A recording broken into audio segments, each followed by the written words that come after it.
पद छोड़ने के लिए वो मंत्री पद की लालच में पड़े रहे। उसका दुष्परिणाम है कि आज इस बीच देश के अंदर में दलित, पीड़ित, वंचित, मजदूर, किसान, कामगार बाबा साहब को मानने वाली रिपब्लिकन जनता के ऊपर अन्याय अत्याचार बदस्तूर चालू है।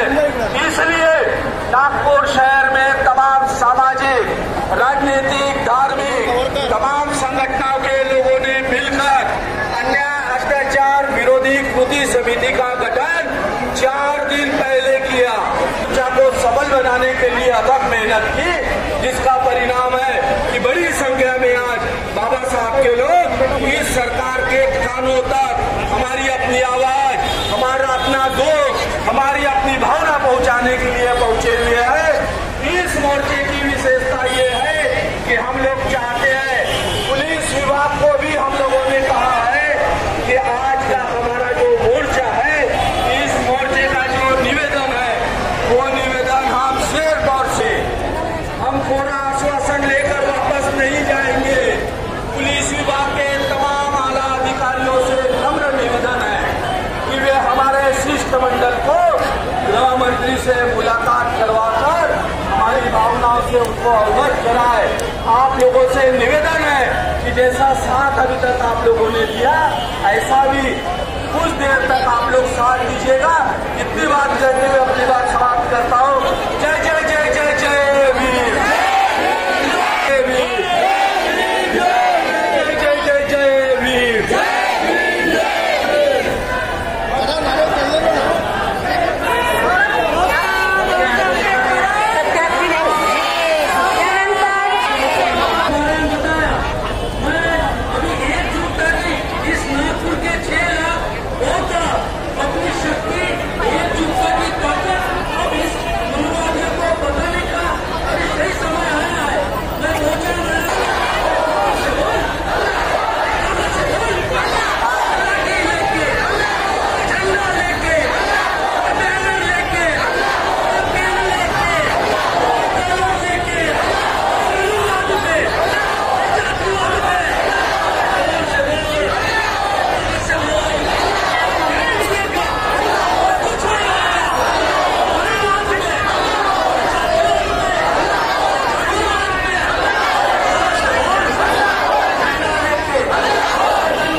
परमपूज्य डॉक्टर बाबासाहेब आंबेडकर यांना सर्वप्रथम मी अभिवादन करतो।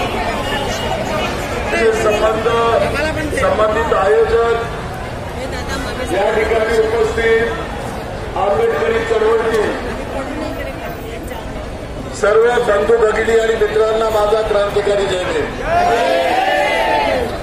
ज्यावेळेला आपला मोर्चा हा या ठिकाणी येत होता, मला विधानसभेमध्ये भीम पॅंथरचे नेते मनोज बनसोड यांचा फोन आला। त्यावेळी सभागृहामध्ये डॉक्टर बाबासाहेब आंबेडकर आंतरराष्ट्रीय नारा पार्क याच्याविषयी त्या ठिकाणी निवेदन करीत उभा होतो आणि निवेदन संपल्यानंतर लगेच आता आपल्या या ठिकाणी आलेलं आहे. परभणीच्या प्रकरणावर राज्याचे मुख्यमंत्री यांनी त्या ठिकाणी निवेदन केलं, आमच्या प्रश्नांना उत्तर देण्याचा प्रयत्न केला, परंतु मी आपल्याला सांगेन की त्यांनी संपूर्णतः या ठिकाणी आमची घोर निराशा केली आहे, आमच्यावर अन्याय केलेला आहे. पहिली बाब ते असं म्हणाले त्या ठिकाणी की कोमिंग ऑपरेशन झालंच नाही, जेव्हा की मी त्यांना त्याचा व्हिडिओ त्या ठिकाणी देण्याचा प्रयत्न केला होता. दुसरं ते म्हणाले त्या ठिकाणी की पोलिसांनी जोर जबरदस्ती केली नाही, त्याचा सुद्धा व्हिडिओ आपल्याकडे आहे. त्यानंतर त्यांनी असं म्हटलं की वत्सलाबाई मानवते या पोलीस कॉन्स्टेबलला मारत होत्या. मी त्यांना म्हटलं की माझ्याकडे सीसीटीव्ही फुटेज आहे आणि त्या सीसीटीव्ही फुटेजमध्ये 5 पुरुष पोलीस अधिकारी हे त्या वत्सलाबाईला मारताना दिसत आहेत. मग वत्सलाबाईंनी कोणत्या महिला कॉन्स्टेबलला मारलं याची सुद्धा माहिती ते देऊ शकले नाही. ते असं म्हणाले की जो आमचा सोमनाथ सूर्यवंशी आहे तो त्या ठिकाणी जो मरण पावला त्याचा श्वासोश्वास थांबल्याने मरण पावला. मला एक सांगा, या ठिकाणी सांगा असं वाटलं की एखाद्याच्या श्वासामध्ये त्रास जरी असेल तरी तो तडकाफडकी कधीही मरत नाही आणि तशी हिस्ट्री सुद्धा नाही आहे.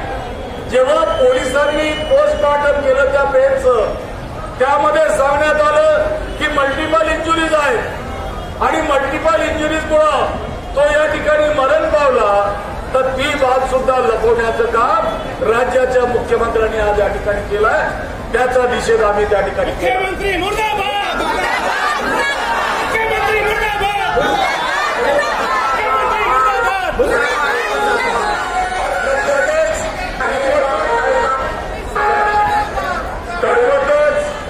त्यांनी सांगितलं की ज्या व्यक्तीनं परमपूज्य डॉक्टर बाबासाहेब आंबेडकरांच्या पुतळ्याच्या तिथं जी संविधानाची शिल्पकृती होती त्याची मोडतोड केली, तो मंदबुद्धीचा होता. त्याचा 2000 पासूनचा रेकॉर्ड होता आणि बोलत असताना असंही बोलले की तो आता म्हणतो की मला पछतावा आलाय. मला सांगा, तो जर मंदबुद्धीचा होता तर त्याला पछतावा कसा येऊ शकतो? या ठिकाणी येऊ शकत नाही. आणि ज्या ठिकाणी घटना घडली त्या ठिकाणी तो आला कसा? त्याला त्याच्या पूर्वनियोजित कोणी समजावलं? त्या ठिकाणी मंदबुद्धी असलेला माणूस हा केवळ बाबासाहेबांच्या पुतळ्याजवळ जातो, संविधानाच्या शिल्पाची तोडफोड करतो, हे असं कसं शक्य आहे? त्याचा बोलवीचा धडी कुणीतरी असला पाहिजे, पण त्यालाही बगल देण्याचं काम त्या ठिकाणी झालं.